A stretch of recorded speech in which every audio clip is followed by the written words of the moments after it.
فلسطین میں جاری حالیہ اسرائیلی بربریت اور سنگین صورتحال پر اسلامی تعاون تنظیم کا ہنگامی اجلاس ریاض میں منعقد ہو رہا ہے، جس میں شرکت کے لیے نگران وزیر اعظم انوار الحق کاکڑ آج 3 روزہ دورے پر سعودی عرب پہنچے ہیں۔ گزشتہ ماہ سے جاری اسرائیلی بمباری سے اب تک 10,000 سے زائد شہری ہلاک ہو چکے ہیں، جن میں کثیر تعداد بچوں، عورتوں اور بوڑھوں کی ہے، جبکہ کثیر تعداد میں لوگ زخمی اور بے گھر ہو چکے ہیں۔ I once again reiterate our position on the humanitarian crisis in Gaza. The killing of children, women, targeting hospital. Pakistan strongly condemns this. We should immediately rally behind and stop the cessation of the violence and encourage to have this humanitarian corridor so that unfortunate defenseless people of Palestine could be helped out. فلسطین کی صورتحال پر اقوام متحدہ کے secretary general کا کہنا ہے کہ غزہ کی پٹی بچوں کا قبرستان بن چکی ہے۔ مظلوم فلسطینیوں سے اظہار یکجہتی کے لیے دنیا بھر میں شدید احتجاج ہو رہے ہیں اور ریلیاں نکالی جا رہی ہیں۔ نگران وزیر اعظم انوار الحق کاکڑ سمیت دیگر اسلامی ممالک کے سربراہان OIC کے اجلاس کے ذریعے غزہ میں فوری جنگ بندی اور جنگ کے متاثرین کے لیے انسانی امداد کی فراہمی کے لیے OIC کے پلیٹ فارم سے یک زباں ہو کر عالمی برادری کو واضح پیغام دیں گے۔ جی ناظرین، نگران وزیر اعظم جناب انوار الحق کاکڑ وہ پہنچے سعودی عرب 3 روزہ دورے پر، اور اس کا مقصد یہ ہے کہ فلسطین میں جاری جو بربریت ہے، دہشت گردی ہے اور جس طرح نسل کشی کی جا رہی ہے، اس کے حوالے سے اسلامی دنیا اور اسلامی ممالک کے سربراہان مجتمع ہوں گے، اکٹھے ہوں گے اور ڈیفینیٹلی ایک بھرپور آواز جائے گی۔ دوسری جانب اگر ہم یہ دیکھیں کہ وہ ممالک جو جانوروں کے حقوق کے نام پہ نہ جانے کیا کچھ بھاشن دیتے رہے، وہ کسی نے کہا تھا نا کہ بنا رہا ہوں میں فہرست چھوٹے لوگوں کی، ملال یہ کہ بڑے نام اس میں آتے ہیں، جنہوں نے بڑے بڑے نام کمائے انسانی حقوق کے نام پہ، وہ دیکھتے چلے گئے، دیکھتے رہ گئے۔ اور اسلامی ممالک کے سربراہان یقیناً اکٹھے ہوں گے تو وہ درد، وہ جسم واحد، وہ امت واحدہ، اس کے حوالے سے گفتگو ہوگی، اس پہ بات کریں گے۔ اور ساتھ ہی یہ بھی بات کریں گے کہ خارجی امور کے ساتھ داخلی امور جو غیر قانونی، غیر ملکی تارکین وطن ہیں، ان کا جانا تو ٹھہر چکا، لیکن اس پہ بھی نہ جانے کیا کچھ کہا جا رہا ہے، اور اس کا بھی جواب ہم نے دیا اور دیتے رہیں گے، کیونکہ پاکستان کی خود مختاری، سالمیت، یہ سب سے اہم اور مقدم ہے۔ اسی پہ گفتگو کریں گے۔ میرے ساتھ اسٹوڈیوز میں تشریف رکھتے ہیں سینئر تجزیہ کار جناب متین حیدر، بہت شکریہ آپ کے تشریف لانے کا۔ ہمارے ساتھ موجود ہیں بین الاقوامی امور کے ماہر جناب سید محمد علی، بہت شکریہ سیدی آپ کے وقت دینے کا۔ ہمارے ساتھ موجود ہیں وہ ریجنل ایشوز ہوں، انٹرنیشنل افیئرز ہوں، وہ دفاعی معاملات ہوں، ڈاکٹر شازیہ چیمہ، بہت شکریہ ڈاکٹر صاحبہ آپ کے وقت دینے کا۔ اور ہمارے ساتھ دفاعی امور کے حوالے سے اور افغانستان کی جنگ ہو یا دیگر امور ہوں، اس پہ گہری نگاہ رکھتی ہیں سمیرہ خان، بہت شکریہ سمیرہ آپ کے بھی وقت کا۔ میں متین بھائی اجازت ہو تو جناب سید محمد علی، جس طرح وزیر اعظم ازبکستان سے واپس آئے، پھر وہ سعودی عرب چلے گئے، اور جس طرح انہوں نے وہاں پہ بھی، اور اب تو مقصدیت ہی یہ ہے کہ اس بارے میں بات کی جا سکے، پاکستان کے اس ٹھوس موقف کو دہرانا، بار بار عزم کرنا، لیکن بین الاقوامی سطح پہ اس کو آپ کیسے دیکھ رہے ہیں؟ بہت شکریہ جناب، آپ نے کیا ایک بہت اہم دن، اہم موقع پہ اور اہم معاملے پہ ڈسکس کرنے کے لیے۔ دیکھیے، ایک تو میں آپ کے توسط سے یہ بتانا چاہتا ہوں کہ بہت سے لوگ یہ نہیں جانتے کہ پاکستان کا جو موقف ہے مسئلہ فلسطین کے ساتھ، وہ پاکستان کے قیام سے تقریباً 30 سال پرانا ہے۔ اور جب بیلفر ڈکلیریشن سائن ہوئی تھی اور پہلی جنگ عظیم ختم ہوئی تھی، تو اس کے بعد آل انڈیا مسلم لیگ نے ایک قرارداد پاس کی تھی جس میں فلسطین کے اوپر غیر قانونی، غیر ملکی قبضہ، جو کہ اس وقت برطانیہ کی جانب سے تھا، اس کو بھی کنڈیم کیا تھا۔ پھر دوسری جنگ عظیم کے دوران قائد اعظم محمد علی جناح نے اپنے بہت قریبی 2 ساتھیوں کو بھیجا تھا فلسطین ان کی سفارتی امداد کے حوالے سے، اور اس کے علاوہ دوسری جنگ عظیم میں مسئلہ فلسطین کے حوالے سے آل انڈیا مسلم لیگ پورے بر صغیر میں مسلمانوں سے چندے کا بھی اہتمام کرتی تھی تاکہ مالی معاونت بھی کی جا سکے فلسطینی بھائیوں کے ساتھ. اور پھر جب پاکستان معرض وجود میں آیا تو آپ جانتے ہیں کہ قائد اعظم نے ایک بہت اہم اور ایک اصولی موقف کیا اور اس حوالے سے انہوں نے امریکی صدر کو بھی بتایا کہ یہ جو ہے یہ ایک غیر قانونی ریاست کا قیام عمل بنا رہا ہے. تو یہ تاریخی پس منظر بتانا بہت ضروری ہے کہ یہ آج کی جو سیاسی منہ شگافیاں ہیں اور جیو پالیٹکس ہے اس سے بالاتر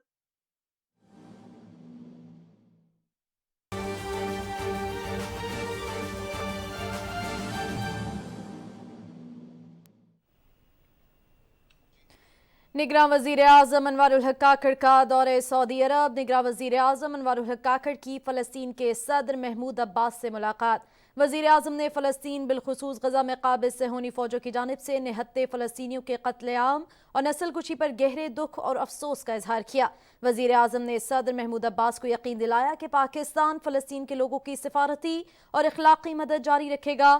وزیر اعظم نے اس عزم کا بھی اعادہ کیا کہ پاکستان عالمی سطح پر فلسطینیوں کے لیے آواز بلند کرتا رہے گا. وزیر اعظم نے عالمی قوتوں کی غزہ میں جاری بربریت پر خاموشی کو شرمناک قرار دیا. وزیر اعظم نے اس عمل پر زور دیا کہ عالمی قوتیں غزہ میں جنگ بندی، نہتے فلسطینیوں بالخصوص معصوم بچوں کے قتل عام کو روکنے میں اپنا کردار ادا کریں. ملاقات میں دونوں رہنماؤں نے غزہ میں فوری طور پر غیر مشروع جنگ بندی اور اشیاء ضروریہ اور طبی امداد کی فراہمی کے لیے راہداری کے قیام کا مطالبہ کیا. نگراں وزیر اعظم انوار الحق کاکڑ کی فلسطین کے صدر محمود عباس سے ملاقات. وزیر اعظم نے فلسطین بالخصوص غزہ میں قابض صہیونی فوجوں کی جانب سے نہتے فلسطینیوں کے قتل عام اور نسل کشی پر گہرے دکھ اور افسوس کا اظہار کیا.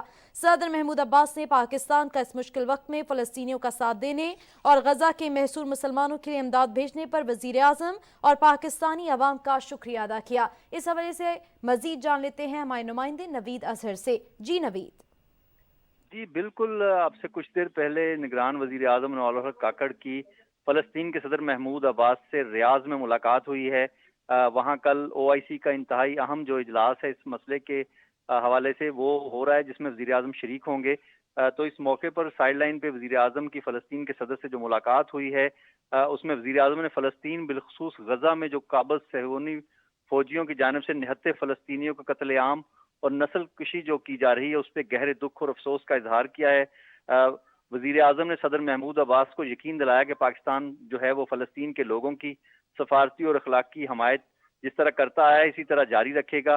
اور انہوں نے اس عزم کا بھی اعادہ کیا کہ پاکستان عالمی سطح پر فلسطینیوں کے لیے آواز بھی بلند کرتا رہے گا. وزیر اعظم نے عالمی قوتوں کی غزہ میں جاری جو بربریت ہے اس پہ خاموشی کو شرمناک قرار دیا ہے اور انہوں نے اس عمل پر زور دیا ہے کہ عالمی قوتیں غزہ میں جنگ بندی، نہتے فلسطینیوں بالخصوص معصوم بچوں کے ساتھ جو قتل عام اور بربریت برتی جا رہی ہے اس کو عالمی برادری روکنے میں اپنا کردار ادا کرے. اس کے علاوہ دونوں رہنماؤں نے غزہ میں فوری طور پر غیر مشروع جنگ بندی، اشیاء ضروریہ اور طبی امداد کی فراہمی کے لیے راہداری کے قیام کا بھی مطالبہ کیا ہے.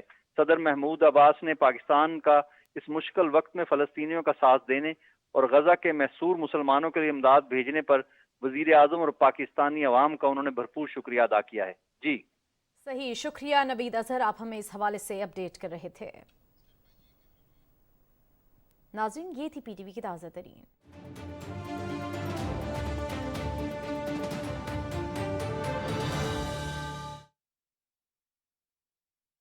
وہ اس کا خود جو یعنی کہ آغاز ہے اور اس کا جو قیام ہے وہ بذات خود مسئلہ فلسطین اور بیت المقدس سے جڑا ہوا ہے. بالکل صحیح. تو یہ دوسرا پہلو ہے. اور تیسرا پہلو یہ ہے کہ اس وقت جو ہے صورتحال وہاں پہ جبر و استبداد کی، تسلط کی، اس کے حوالے سے میں سمجھتا ہوں کہ یہ بہت اہم اجلاس اس وجہ سے ہے کہ تمام مسلم دنیا کے جو لیڈرز ہیں وہ ملیں گے اور مل کے ایک لاہے عمل بنائیں گے جو کہ میں توقع کرتا ہوں کہ صرف تشویش اور کنڈمنیشن پہ مبنی نہیں ہوگا بلکہ ایک لاہے عمل سامنے آئے گا جس کو میں سمجھتا ہوں عالمی ادارے اور عالمی برادری بہت سنجیدگی سے لے گی. صحیح. ڈاکٹر شازیہ چیمہ صاحبہ، جس طرح سید محمد علی صاحب فرما رہے تھے کہ صرف گفتگو نہیں بلکہ اس پہ عملاً کچھ ہوگا. تو یہی وجہ ہے کہ جب OIC کا اس کی اناؤنسمنٹ ہوئی تو اس کے بعد جنگ بندی میں جو ہے اس کے حوالے سے کہ 4 گھنٹے پھر سامان اور پھر ترسیل, یہی وجہ سمجھ رہے ہیں, اور اس کے ساتھ ساتھ کتنا امپیکٹ ہوگا امت مسلمہ کا اکٹھے ہو کے کوئی واضح میسیج دینے کا؟ فیضی صاحب, OIC کا یہ جو ایکسٹرا آرڈنری اجلاس ہو رہا ہے, یہ extra ordinary in sense actually ہوگا, یہ میری گٹ فیلنگ ہے کہ پاکستان کی تو ہمیشہ سے اسٹیٹڈ پوزیشن ہے, ہماری تو کوئی اکنامک اور ڈپلومیٹک ٹائز جو ہیں وہ اسرائیل کے ساتھ نہ کبھی ہیں, نہ ہمارا کوئی ابھی فی الحال ایسا ارادہ ہے. لیکن جو OIC کے بہت سے ایسے ممالک ہیں جو کہ اور ہر سوورن کنٹری کا ایک حق ہے, اس کی مرضی ہے وہ کس کے ساتھ اپنے ڈپلومیٹک ٹائز اور اکنامک رکھنا چاہتا ہے, تو ان کے ہیں, اور ان پہ اس حوالے سے پوری مسلم امہ پہ بہت اس بات کا بھی پریشر ہے کہ یہ جو ہو رہا ہے, اگر اس میں آپ نہیں بولیں گے اور آپ کے پاس بولنے کی کیپیسٹی بھی ہے تو پھر کون بولے گا؟ تو یہ جو اس دفعہ کا ہنگامی اجلاس ہے, اس کی کارآمد ہونے کے مجھے تو بہت زیادہ چانسز نظر آتے ہیں, کیونکہ یہاں پہ بہت سٹیٹڈ پوزیشن لے کے لوگ بیٹھیں گے کہ کسی چیز پہ کمپرومائز نہیں کیا جا سکتا, کوئی چیز نارمل نہیں ہے اور کوئی نارملائزیشن نہیں ہے اگر فلسطینی نارمل نہیں ہے, اگر فلسطین کے حالات جو ہیں وہ یہی ہیں کہ آپ ان کے ہسپتال جو ہیں وہ بمبارڈ کر رہے ہیں.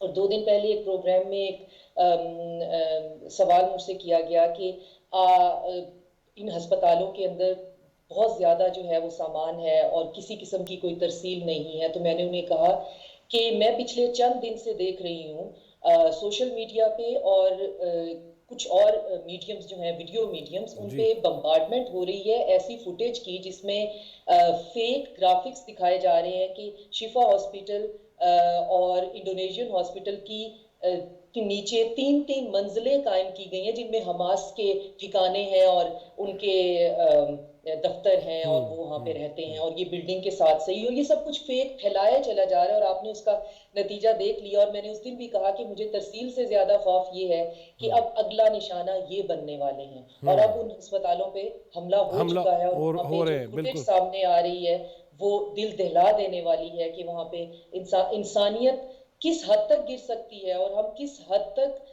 انسینسٹیو ہو سکتے ہیں. یہ بیونڈ امیجنیشن ہے, اور اس میں جو میزائل یوز کیے گئے ہیں ان کا نام ہی ہیل فائر ہے, اور وہ امریکن میڈ جو ہیں R9X ہیل فائر میزائل ہیں جو وہاں پہ داغے گئے ہیں. اور یوں ہی یہ سنا ہے کہ OIC کے لوگ جو ہیں وہ سیریس ہو کے, سنجیدہ ہو کے بیٹھ گئے ہیں, تو 4 گھنٹے کی خبر آپ تک پہنچ گئی ہے. تو آپ اس کا امپیکٹ تو اس بات سے ہی اندازہ لگا سکتے ہیں کہ کہاں آپ ہسپتالوں کو نہیں چھوڑ رہے ہیں اور کہاں آپ کہہ رہے ہیں کہ ہم 4 گھنٹے کے لیے یہ ماننے پر تیار ہیں کہ آپ انسان ہیں اور آپ کو زندہ رہنے کا. 4 گھنٹے کے لیے متین بھائی ماننے کے لیے تیار ہے کہ آپ انسان ہیں اور زندہ رہ سکتے ہیں, یہ انتہائی کربناک ہے. بہرحال میری اپنی زندگی میں بھی اور صحافتی زندگی میں بھی بہت سارے زخم دیکھے ہم نے پاکستان کے حوالے سے بھی, لیکن یہ تو از ٹو مچ. کیا کہیں گے آپ؟ جی فیض صاحب بہت شکریہ. بسم اللہ الرحمن الرحیم. بالکل جس طرح ڈاکٹر شازیہ چیمہ نے اور ڈاکٹر سید محمد علی صاحب نے اب تک کی صورتحال انہی کے نکات کو آگے کہ اس کی ظلم بربریت یہ الفاظ بھی ختم ہو چکے ہیں. اور ایک ویسٹرن نیوز پیپر میں جب ایک فلسطینی کا انٹرویو کیا گیا تو انہیں کہا کہ اب ہمارے پاس آنسوؤں کے لیے آنکھوں میں پانی نہیں ہے, کہ آنکھیں خشک ہو چکی ہیں.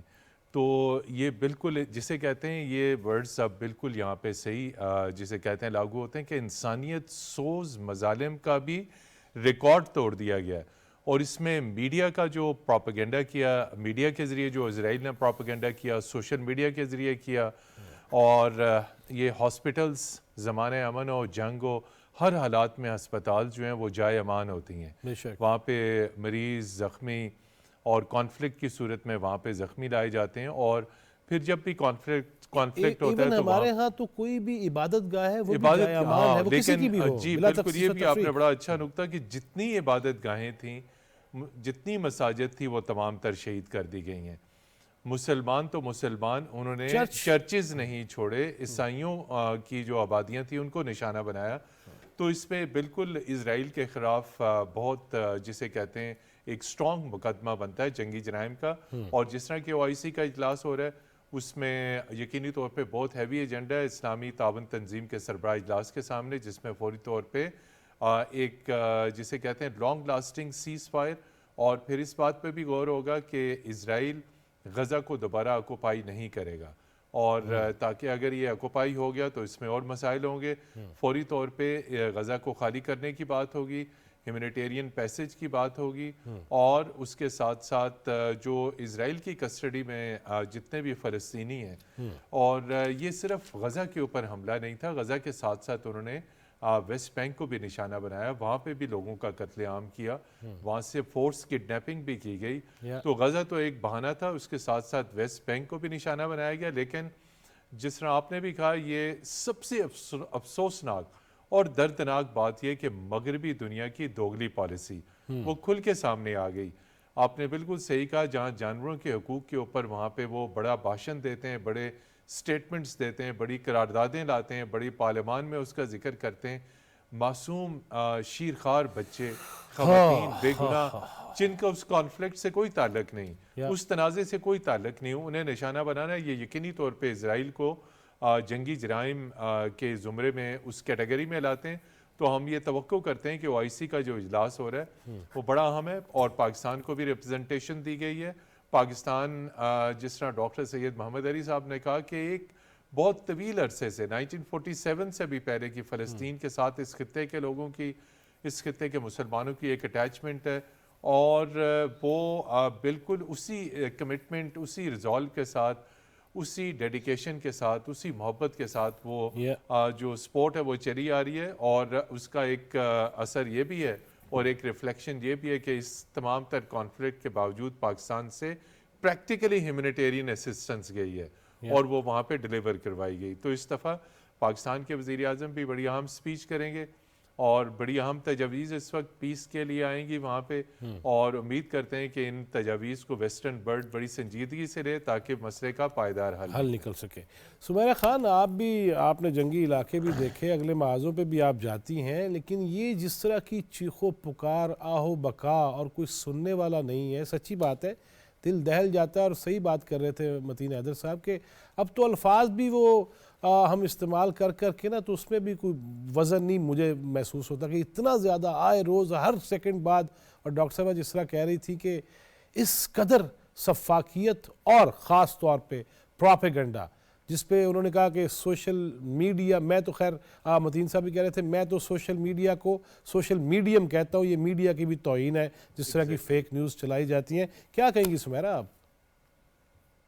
دیکھیں، آپ نے جس جنگی محاذ کی بھی بات کی، ہم نے 2021 میں میرا خیال ہے لگ بھگ جب یہ فال آف کابل ہو رہا تھا 3 ماہ شاید مجھے، اب میں بیک اینڈ فورتھ آتی گئی ہوں، جاتی گئی ہوں وہاں پہ، 3 مہینے میں نے جو حالت دیکھی، یقین کریں وہاں پہ جنگ کے میدان میں مجھ سے جو بھی انٹرویو ہوتا تھا میں یہی بات کرتی تھی کہ جنگ کے میدان میں ایک رپورٹر کے لیے گولیوں کی برسات میں کام کرنا مشکل نہیں ہوتا جتنا اس کے لیے اپنے ملک کا دفاع کرنا، خاص طور پہ اگر وہ پاکستان سے ہو اور وہ افغانستان میں جنگ کور کر رہا ہے. تو سوچیں کہ اس وقت ایک طوفان تھا سوشل میڈیا پر پروپیگنڈا کا کہ ہمارے ان فوجی افسران جو کہ فاٹا میں شاید ارسوائل فاٹا میں ٹرائبل علاقوں میں شہید ہوئے تھے، ان کی تصاویر اٹھا کے یہی افغان ڈیاسپورا جو بیٹھا ہوتا تھا باہر ملکوں میں، وہ کہتے تھے یہ افغانستان میں مارے گئے ہیں کیونکہ پاکستان کی جانب سے بھیجے گئے تھے تو طالبان کی بہاف پر لڑ رہے ہیں. تو ہم نے تو وہ دیکھ رکھا ہے، ہم تو شکار ہیں اس کے. ہم اس فیک نیوز اور پروپیگنڈا کو فیس کر کے تھک چکے تھے. تو میں تو سوچ سکتی ہوں کہ اس وقت ایک عام فلسطینی کی کیا حالت ہوگی کہ اگر وہ مرنے والا بھی وہی ہے، زخم کھانے والا بھی وہی ہے، اور پھر دہشت گرد کا لقب پانے والا بھی وہی ہے. تو ہم تو اس تکلیف میں سے ذاتی طور پر گزر چکے ہیں. بحیثیت صحافی میری بہت خواہش ہے، میں ابھی بھی کوشش کر رہی ہوں کہ کوئی راستہ نکل آئے کہ میں جا کر وہاں سے رپورٹ کر سکوں، مگر ہمارے پاسپورٹ پر چونکہ لکھا ہے کہ ہمارا پاسپورٹ اسرائیل کے لیے کارآمد نہیں ہے، تو اندر کی ٹیریٹریز کا تو سفر نہیں ہو سکتا. مگر میں رسک لینا چاہوں گی، اگر رسک لیا بھی جا سکا کیونکہ سارے بارڈرز اسرائیل کے کنٹرول میں ہیں. لبنان، سیریا، سینائی پیننسولا یا دوسرے جو ایجپٹ کی طرف سے بات کی جائے تو اس وقت بدترین وہاں پہ ایک فلاگنگ ہے. فلاگنگ کا لفظ ہمارا دفتر خارجہ استعمال کرتا ہے. متین بھائی بیٹھے ہیں، متین بھائی بہت اچھی طریقے سے اس کی تلخ تشریح بھی بتا سکتے ہیں. یہ جو بلاکیڈ ہے اور یہ جو کلاکنگ ہے اس وقت تمام تر فلسطینی اور اسرائیل جو پوائنٹ سے جہاں سے ہم جا سکتے ہیں وہاں پر مجھے سننے میں یہی آتا ہے کہ زخمیوں کے اور لاشوں کے انبار ہیں اور بچے اور خواتین ہیں. میں فلسطینی ایمبیسڈر کا انٹرویو اس دن کر کے آئی، بہت تکلیف میں تھے وہ، اور جو انہوں نے ہمارے ساتھ نمبر اعداد و شمار شیئر کیے میں بتا نہیں سکتی کہ وہاں پر جتنے ہماری طرف سے سوشل میڈیا انفلوئنسرز بیٹھے تھے وہ سب کے سب رو پڑے. مگر بات یہ ہے کہ اس تمام کے لیے سفارتی اخلاقی اور ہماری ان کے ساتھ ایک تمام تر حمایت تو موجود ہے، مگر اس سیاسی سفارتی اور اخلاقی حمایت کا ان کو فائدہ کیا ہے؟ میرا سوال ہمیشہ یہ ہوتا ہے، کیونکہ میں کائنیٹک سائٹ کور تو کرتی ہوں، ڈیفینس کور تو کرتی ہوں، مگر دنیا امت مسلمہ سے، مسلم امہ سے یہ پوچھتی ہے کہ بڑی امیدیں ہیں، پریکٹیکل ان کی کیا ہیلپ کر سکتے ہیں. اس سوال کا جواب ابھی تک نہیں معلوم. صحیح. اللہم اعز الاسلام والمسلمین ودمر اعداء الدین. اے اللہ، یہ دعائیں ہم نے بہت کی ہیں، ان میں اثر ڈال دے. ناظرین، یہاں پہ ایک بریک لیں گے، اور بریک تو نہیں، وقفہ ہی کہنا چاہیے، بریک تو توڑنے کو کہتے ہیں. بس وقفہ ہے، وقفے کے بعد واپس آتے ہیں اور پھر بات یہ کرتے ہیں جس طرح سمیرہ خان نے بھی یہ بات کہی کہ وہ جو غیر ملکی، غیر قانونی ہیں ان کو تو ہم اپنی گردنوں پہ چڑھنے کی اجازت نہیں دے سکتے. ہماری سالمیت سب سے اہم ہے. وقفے کے بعد اس پہ بات کرتے ہیں. اسٹے ود اس.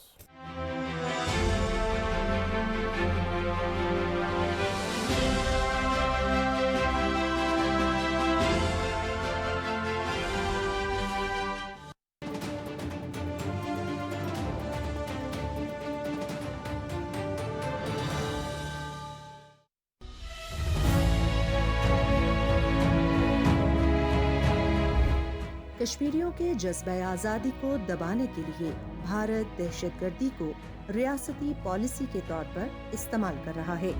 مقبوضہ جموں کشمیر میں 5 اگست 2019 سے بھارتی ریاستی دہشت گردی میں اضافہ ہوا ہے. قابض بھارتی افواج کے ہاتھوں کشمیریوں کی فرضی جھڑپوں میں شہادتیں روزمرہ کا معمول ہیں.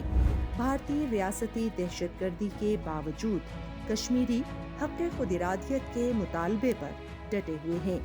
عالمی برادری کی خاموشی سے بھارت کو مقبوضہ جموں کشمیر میں مزید مظالم ڈھانے کی شے مل رہی ہے.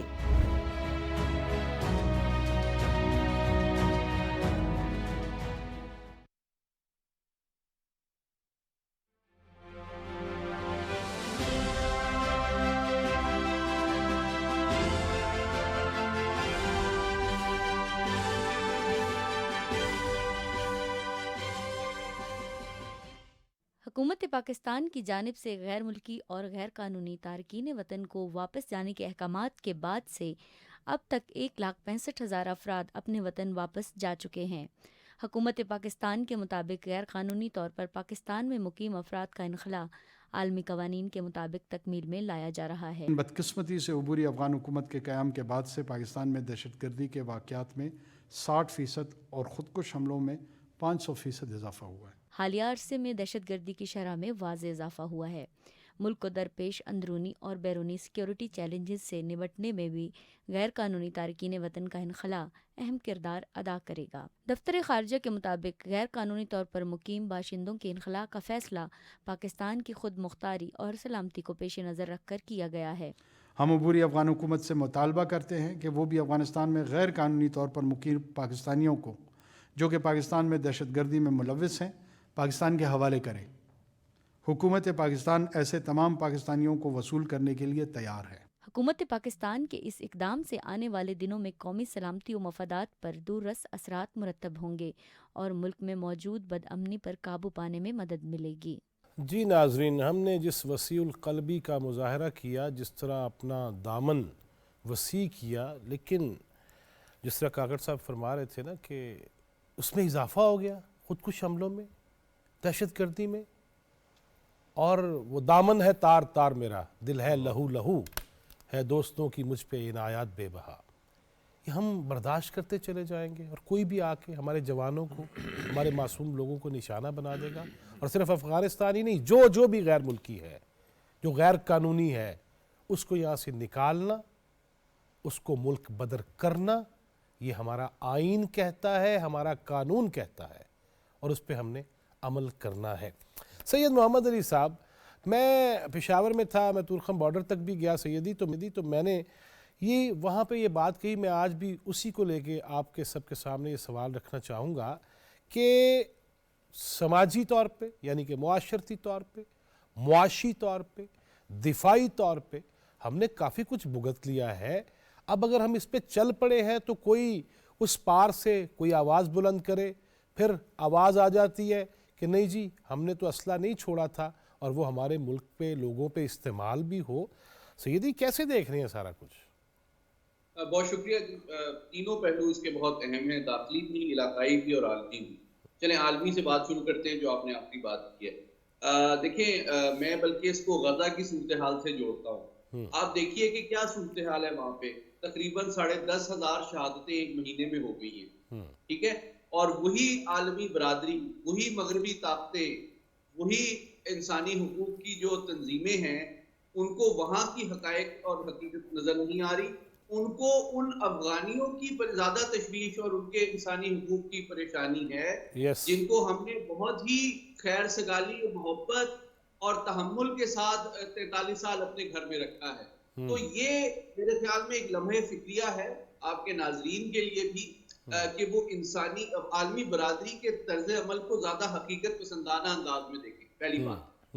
دوسری بات یہ کہ مجھے، بلکہ سمیرہ تو خود وہاں پہ تھی کابل میں اس دن، مجھے وہ ویژول آج بھی یاد ہے کہ جب آخری امریکی جہاز کابل ایئرپورٹ سے فضا میں بلند ہو رہا تھا، ایک C-17، اور اس سے ان کے کئی کانٹریکٹر اور جو ان کے ساتھ کام کرتے تھے وہ ان کے پروں سے لٹکے ہوئے تھے، لیکن ان کے پائلٹ نے اتنی اخلاقی جرات نہیں تھی کہ وہ یا اس کا کریو جو ہے ان کو اترنے پہ انکریج کرتا یا ان کی تاکید کرتا، بلکہ جب وہ فضا میں بلند ہوا تو کئی لوگ ان جہازوں کے پروں سے لٹکتے ہوئے زمین پہ آ کے گرے اور اپنی جان سے چلے گئے، زندہ انسان لاش بن گئے۔ ایگزیکٹلی بالکل ٹھیک فرما رہے ہیں۔ یہ وہ طرز عمل ہے جو آج ہمیں لیکچر دے رہا ہے کہ انسانی حقوق کیا ہوتے ہیں۔ یہ تو دوسرا پہلو ہے۔ اب آپ آتے ہیں ریجنل اپروچ کی طرف۔ دیکھیں میں سمجھتا ہوں کہ پچھلے 43 سال کے دوران پہلی دفعہ دیر آئے درست آئے ایک جامعہ اور حقیقت پسندانہ اور ہمہ جہت افغان پالیسی آپ کے سامنے آئی ہے، جس کے چند جو اہم نکات ہیں وہ کل پرائم منسٹر صاحب نے بھی شیئر کیے ہیں۔ تو بات دراصل یہ ہے کہ ہم نے بہت خیر سگالی کا مظاہرہ کیا، لیکن بدقسمتی سے میں سمجھتا ہوں ہمارے افغان بھائیوں نے، خصوصاً جو موجودہ حکومت ہے، کسی حد تک ہمیں ٹیک فار گرانٹیڈ کیا۔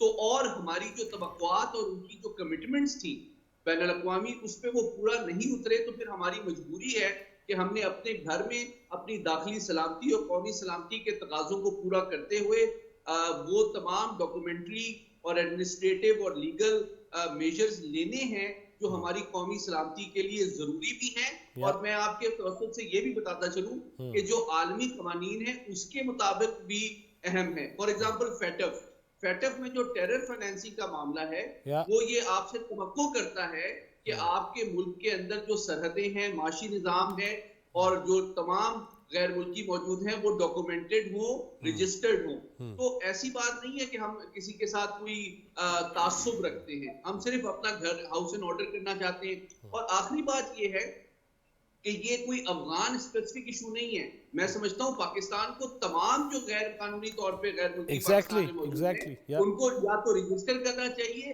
یا ان کو اپنے گھر واپس بھیج دینا چاہیے۔ اور آخری بات یہ ہے کہ میں سمجھتا ہوں میری اپیل ہوگی افغان حکومت سے کہ بجائے کہ وہ ایک غیر سنجیدگی کا مظاہرہ کریں، ان کو چاہیے کہ ایک عالمی برادری کا اگر وہ ایک مثبت رکن بننا چاہتے ہیں تو ایک خیر سگالی کے ساتھ ساتھ ذمہ داری کا مظاہرہ کریں اور اپنے تمام افغان شہریوں کو یہ ہدایت کریں، ان کی حوصلہ افزائی کریں کہ وہ پاکستان اگر آنا چاہتے ہیں تو تمام قانونی اور ویزے کے جو ضابطے ہیں وہ پورے کر کے آئیں تاکہ ان کو کوئی پرابلم بھی نہ ہو اور دونوں ممالک کے تعلقات میں بھی کوئی پرابلم نہ آئے اور ساتھ ہی ساتھ ہماری جو ریجنل انٹیگریشن کوپریشن ہے وہ چلتی رہے، کیونکہ ہمارا کسی کے ساتھ کوئی تعصب یا نفرت نہیں ہے۔ اور اس کا سب سے بڑا ثبوت یہ ہے کہ آپ جانتے ہیں کہ ہم 6000 افغان اسٹوڈنٹس کو اعلیٰ تعلیم کے جو ہے اسکالرشپس دے چکے ہیں اور 4500 کو مزید بھی یہ وظائف آفر کر رہے ہیں تاکہ وہ P H D, M phil, masters اور انڈر گریجویٹ پہ تعلیم حاصل کر کے اپنے ملک جائیں اور دوبارہ سے خوشحالی اور ترقی کا سفر شروع کر سکیں۔ ڈاکٹر چیمہ صاحبہ، میں آپ کی طرف آتا ہوں کہ I was there in especially at Torkham border کہ لاسٹ ویک، اور میں نے وہاں پہ دیکھا کہ جو ہمارے خلاف یہ پروپیگنڈا کرنے کی کوشش کی جا رہی ہے، میں بالکل بارڈر تک بھی پہنچا اور وہاں تو لوگ ان کو کھانے کو دے رہے ہیں، پھول دے رہے ہیں، ان کو جوسز دے رہے ہیں اور اس انداز میں دے رہے ہیں، اور اسی دن جو مجھے پتہ چلا کہ صرف ہم جو غیر قانونی ہیں انہیں بھیج رہے ہیں، تو ادھر سے 317 لوگ اس دن اپنے ڈاکومنٹس کے ساتھ وہ پاکستان داخل بھی ہو رہے ہیں۔ ہم یہ نہیں کر رہے، لیکن اس پروپیگنڈے کا کیا کریں گے؟ اور ساتھ ساتھ میرا یہ سوال بھی لے لیجئے گا پلیز کہ جب سے ہم نے گندم، چینی اور ڈالرز کی سمگلنگ کو روکا ہے، ہمارے معاشی اشاریے بھی بلندی کی طرف جانے لگ گئے ہیں، تو یہ تو ہمیں حق ہے نا، توڑ کیسے کریں گے ہم؟ اور پھر ہمارے اندر سے ہی کچھ لوگ ہیں جو ری ٹویٹ، ری پوسٹ کرنا شروع کر دیتے ہیں اور اس کو ہوا دینا شروع کر دیتے ہیں، اور اس سارے مسئلے کو کیسے ٹیکل کرنا چاہیے؟ ہمارے اندر سے ہی جو لوگ ہیں، اور وہ حیرت کی بات یہ ہے کہ وہ لوگ وہ ہیں جو 40 سال پہلے سڑکوں پہ نکل کے بینر اٹھا کے کہتے تھے کہ یہ جو انفلکس ہے ریفیوجیز کا، یہ ہمارا کلچرل فیبرک برباد کر دے گا اور ہمیں فنڈامنٹلسٹ اور ہمیں ریلیجیس ایکسٹریمزم کی طرف لے جائے گا۔ تو اس وقت جو سینٹر کے پوزیشن لینے والے تھے ان کا کہنا تھا کہ ہیومینٹیرین گراؤنڈ ہے، ہیومینٹیرین کرائسس ہے۔ تو حیرت اس بات پہ ہوتی ہے کہ وہی جو اس وقت فائٹ کر رہے تھے، جن کو اس وقت کی رجیم کہہ رہی تھی کہ یہ فنڈامنٹلی اینٹی اسٹیٹ ایلیمنٹ ہیں، یہ جو ہمارے سو کالڈ لیبرلز ہیں، وہی آج آپ کو ٹویٹر پہ بہت زیادہ نظر آتے ہیں۔ تو میں نے اس پہ لکھا بھی ہے، ابھی ایک ہفتہ پہلے ٹریبیون میں چھپا ہے میرا آرٹیکل، کہ کیا پھر میں وہ انتھنکیبل سوچ ہی لوں کہ اس وقت کا جو ہمارا پریمیئر تھا وہ بہت ویژنری آدمی تھا، جو یہ کہتا تھا کہ یہ جو لوگ ہیں یہ fundamentally by core anti state ہیں اور یہ ہر زمانے میں اینٹی اسٹیٹ رہیں گے۔ دیکھیں، اگر ہم 40 سال تک ایک غلطی کو ٹھیک نہیں کر پائے، ہم اس کو سنبھال نہیں پائے، ہم ریفیوجیز کے سٹیٹس کو پراپرلی چینلائز نہیں کر پائے، تو کیا ہم اس غلطی کو گلے سے لگا لیں اور اس کے ساتھ اتنے امیون ہو جائیں کہ آج ہم اس غلطی کو نلیفائی کرنے پہ تیار نہیں ہیں؟ آج ہم یہ کہہ رہے ہیں کہ تب بھی ہم ہیومینٹیرین گراؤنڈ پہ باہر نکلے ہوئے تھے کہ ان کو نہیں آنے دینا چاہیے۔ ڈاکٹر صاحب، میں یہیں سے آپ کے ساتھ ہی شروع اسی جملے سے ہی ہمارے ساتھ اس وقت فون لائن پہ موجود ہیں اقوام متحدہ میں پاکستان کے مستقل مندوب جناب منیر اکرم۔ السلام علیکم۔ جی وعلیکم السلام۔ منیر اکرم صاحب، بہت شکریہ آپ کے وقت دینے کا۔ آج ہم یہاں پہ ہمارے پروگرام میں اصحاب علم و دانش موجود ہے اور بات ہو رہی ہے فلسطین کے حوالے سے۔ آپ کا جیو پہ چلنے والا انٹرویو بھی ہم نے دیکھا، بڑے جاندار طریقے سے آپ نے بات کی۔ کیا OIC سربراہی اجلاس کے فیصلوں کا، آراء کا، تجاویز کا ان ممالک پہ جن کے درمیان آپ بیٹھے ہوئے ہیں، نمائندگان کے درمیان، کیا اثر ہو پائے گا اور کیا ہونا چاہیے منیر اکرم صاحب؟ جی، میرے خیال میں اسلامی دنیا نے کوشش تو پوری کی ہے اور کرنا چاہیے، کیونکہ جو مسئلہ بہت گنبھیر ہے، وہاں جس طرح کی بمباری ہو رہی ہے فلسطینیوں پہ، اس کو روکنے کی بہت ضرورت ہے۔ تو ہمیں تو ہماری کوشش تو یہ جاری رہے گی کہ یہ جو اسرائیلی جو آفینسو ہے وہ رکا جائے۔ منیر اکرم صاحب، آپ جی فرمائیے گا۔ تو اب ایسے ہے کہ اس کا اثر کتنا ہوتا ہے وہ دیکھنے کی بات ہے۔ اب تک تو جو اسرائیل کے دوست ہیں انہوں نے جنگ بندی کا سے انکار کر دیا۔ جی،